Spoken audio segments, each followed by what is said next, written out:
मेरी माँ की मौत के कुछ दिन बाद ही पिता दूसरी शादी कर सौतेली माँ को घर ले आए। मुझे बहुत दुख हुआ कि मेरी माँ को सब इतनी जल्दी भुलाकर कितने खुश रहने लगे हैं। सौतेली माँ मेरे साथ मार पिटाई करने लगी तो दादी और पापा भी उन्हें कुछ नहीं कहते। फिर एक दिन घर में कोई नहीं था। मैं स्कूल से आई तो सौतेली माँ के कमरे से कुछ आवाजें आ रही थी।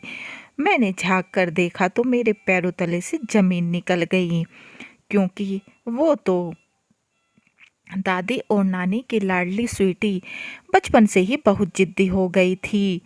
बिन माँ की बच्ची शायद इसलिए चिड़चिड़ाहट भी बहुत ज़्यादा बढ़ गई थी। घर के सब लोग उसका बहुत ख्याल रखते थे। दादी स्वीटी के राजन की दूसरी शादी करने की कोशिश करती, लेकिन 8 साल की स्वीटी कोई न कोई बहाना कर अपने पापा की दूसरी शादी नहीं होने देती। स्वीटी को दादा दादी नानी सब ने उसे बहुत समझाने की कोशिश की कि हर सौतेली माँ अत्याचारी नहीं होती है, और अगर कुछ ऐसा वैसा होता भी है तो हम सब तेरे साथ होंगे। मगर स्वीटी तो इस बारे में कुछ सुनने को तैयार ही नहीं थी। उसने मन में तो बस एक ही बात घर कर गई थी कि सौतेली माँ बहुत बुरी होती है। वो मेरे पापा को भी मुझसे छीन लेगी, इस घर और मेरी माँ की सब चीज़ों पर भी हक जमा लेगी। सब बस यही सोच सोच कर परेशान थे कि स्वीटी को कैसे समझाएं। 1 साल पहले उसकी मम्मी की मौत एक हादसे में हो गई थी, जब से दादी और नानी ही स्वीटी की देखभाल कर रही थी। मगर अब स्वीटी के नखरे जिद हद से ज़्यादा बढ़ते जा रहे थे। दादी उसे कैसे समझाए कि उन्होंने राजन के लिए एक लड़की पसंद कर ली है, मगर स्वीटी की जिद के आगे राजन भी हाँ नहीं करता था। इस कारण परिवार के सभी लोग बहुत परेशान थे। फिर एक दिन स्वीटी की नानी ने दादी से आकर कहा, एक रास्ता बताया और दोनों पहुंच गई लड़की के घर, जो नानी की देखी भाली थी। लड़की की उम्र निकलती जा रही थी, लेकिन कहीं रिश्ता तय नहीं हो पा रहा था। दादी नानी ने सब सच लड़की को और उसके परिवार को बता दिया। सब सच सुनने के बाद भी संध्या ने शादी के लिए हाँ कर दी। दादी और नानी तो बहुत खुश हो गई। सास और माँ के दबाव में राजन भी संध्या से मिलने के लिए तैयार हो गया। पहली मुलाकात में ही राजन ने संध्या को कह दिया कि वो यह शादी बस अपनी बेटी और परिवार की खुशी के लिए कर रहा है। इससे आगे मुझसे कोई और उम्मीद मत लगाना। यह सुनकर संध्या को बुरा तो लगा, मगर परिवार और मोहल्ले पड़ोस की खरी खोटी सुनने के वह भी परेशान हो गई थी। इसलिए संध्या ने हाँ कर दी और संध्या व राजन की शादी हो गई। संध्या गरीब परिवार से थी, इसलिए मायके से उसे कुछ नहीं मिला था। इधर स्वीटी ने भी अपनी माँ का एक भी सामान संध्या को नहीं देने दिया था। शादी के बाद स्वीटी संध्या को बहुत परेशान करने लगी। उसे सौतेली कहकर ही बुलाती। अगर गलती से संध्या उसे कुछ कह दे तो स्वीटी चीख चिल्लाकर पूरा घर सर पर उठा लेती थी। जल्द ही संध्या निराश होने लगी थी। घर में तो सब जानते ही थे, इसलिए संध्या को कोई कुछ नहीं बोलता था। मगर राजन से संध्या का स्वीटी को डांटना पीटना अच्छा नहीं लगता था। फिर संध्या ने योजना अनुसार एक दिन स्वीटी के नाटक की वीडियो बनाकर राजन को दिखाई कि वह कैसे झूठ का नाटक करती है। मुझे परेशान करने के लिए वीडियो देखकर राजन के होश उड़ गए, क्योंकि वो तो संध्या को ही गलत समझता था। फिर राजन ने स्वीटी को समझाया कि अब के बाद तुम संध्या के साथ अच्छा व्यवहार करोगी। उस उसके बात पर स्वीटी ने खूब बवाल किया, मगर अब उसकी सुनने वाला कोई नहीं था। इस बात पर तो संध्या और ज़्यादा चिढ़ने लगी। धीरे धीरे समय बीतता रहा और अब संध्या और राजन के रिश्ते में कुछ मिठास आने लगी थी, मगर पति पत्नी का अधिकार अभी भी संध्या को नहीं मिला था। संध्या ने अपनी सब इच्छाएं मार दी थी। उसने स्वीटी को कभी सौतेली माँ जैसा महसूस नहीं कराया, मगर स्वीटी तो उससे सुनाने का कोई मौका नहीं छोड़ती थी। समय के साथ अब स्वीटी भी बड़ी होने लगी। राजन काम में ज़्यादा व्यस्त रहने लगा था।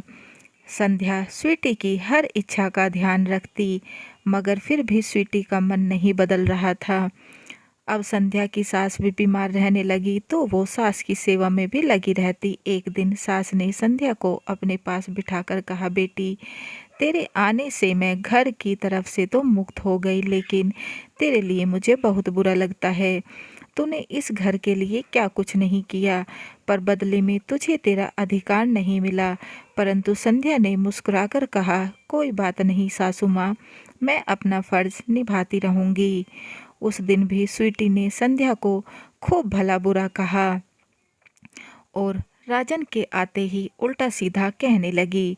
मगर उस दिन राजन ने संध्या को कुछ नहीं कहा तो स्वीटी बिना कुछ खाए कमरे में जाकर बैठ गई।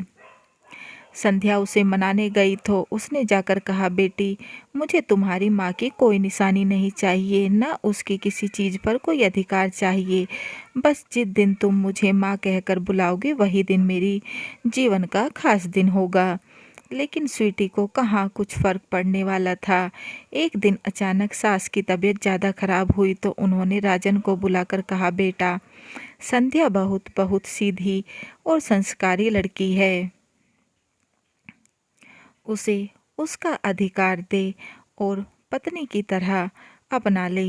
इतना बोलकर राजन की माँ ने अंतिम सांस ली।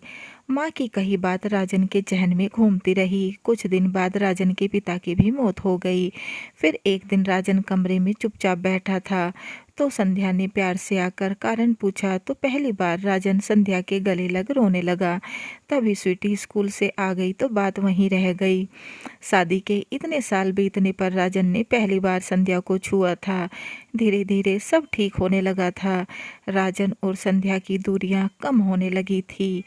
इतने सालों में दोनों का मिलन होने लगा था।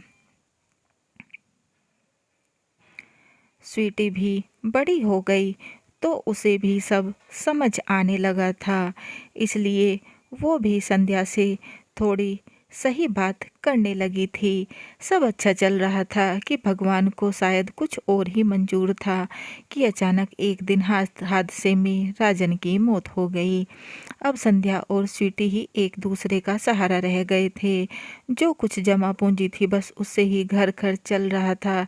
संध्या ज़्यादा पढ़ी लिखी नहीं थी तो उसे कोई काम भी नहीं मिल रहा था। कुछ छोटे मोटे काम कर वह घर चलाने लगी। राजन की जमा पूंजी उसने स्वीटी की शादी के लिए रख दी थी। फिर एक दिन पता चला स्वीटी किसी लड़के से प्यार करती है। संध्या ने भी बेटी की खुशी के लिए शादी को हाँ कर दी। मगर लड़के का परिवार लालची था। राजन के जाने के बाद संध्या के हालात भी बहुत अच्छे नहीं थे। स्वीटी ज़्यादा दहेज लेकर नहीं गई थी तो ससुराल वाले उसे ताने सुनाकर परेशान करने लगे। एक दिन तो हद ही हो गई। सास के साथ साथ पड़ोस की औरतें भी घर में आकर स्वीटी को उसकी सौतेली माँ के बारे में उल्टा सीधा कहने लगी। एक बोली, अरे सौतेली माँ है ना, इसलिए पुराने कपड़े और गहने पहनाकर भेज दिया, कहते हुए स्वीटी का मजाक उड़ाने लगी।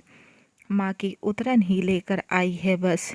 इतना सुनकर आज स्वीटी का सब्र जवाब दे गया और वो चिल्लाकर बोली, यह उतरन नहीं है, मेरी माँ की निशानी है। यह मेरी ही इच्छा थी कि मैं अपनी माँ की साड़ी और गहनों में दुल्हन बनूं।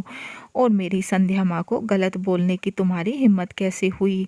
अरे उनके जैसा दुनिया में कोई नहीं हो सकता। उन्होंने तो सौतेली माँ का अर्थ ही बदल दिया, सगी माँ से भी ज़्यादा प्यार दिया। मैं जो भी हूँ उनकी वजह से हूँ। त्याग की देवी है वो। घर की जमा पूंजी बस मेरे ऊपर खर्च कर दी निस्वार्थ, यह सोचकर कि उनका आगे का जीवन कैसे बीतेगा। मगर मुझ पागल को भी उनका त्याग पहले समझ नहीं आया। उन्होंने तो मेरे लिए सब कुछ किया और बदले में बस एक ही तो उम्मीद लगाई थी, वो भी मैं कर ना पाई। सब हैरानी से स्वीटी को देखने लगी कि सौतेली माँ ने जरूर कोई बड़ी महंगी चीज़ मांगी होगी कि तभी अचानक संध्या बेटी के ससुराल पहुंच गई। इतने लोगों को देख संध्या का तो चेहरा पीला पड़ गया। ना जाने क्या हो गया, कि तभी स्वीटी दौड़कर माँ कहकर संध्या के गले लग गई और दोनों माँ बेटी की आंखों में आंसू आ गए। फिर स्वीटी ने सबको कहा, यह है मेरी माँ और इन्हें बस मुझसे यही चाहिए था। स्वीटी ने हाथ जोड़कर संध्या से माफ़ी मांगी। कहानी कैसी लगी कमेंट बॉक्स में ज़रूर बताएं और चैनल को लाइक एंड सब्सक्राइब करना ना भूलें एंड बेल आइकन को ज़रूर दबाएं ताकि ऐसे ही अच्छी अच्छी कहानियों के नोटिफिकेशन आपको मिलते रहें। And please guys support my channel. समाप्त।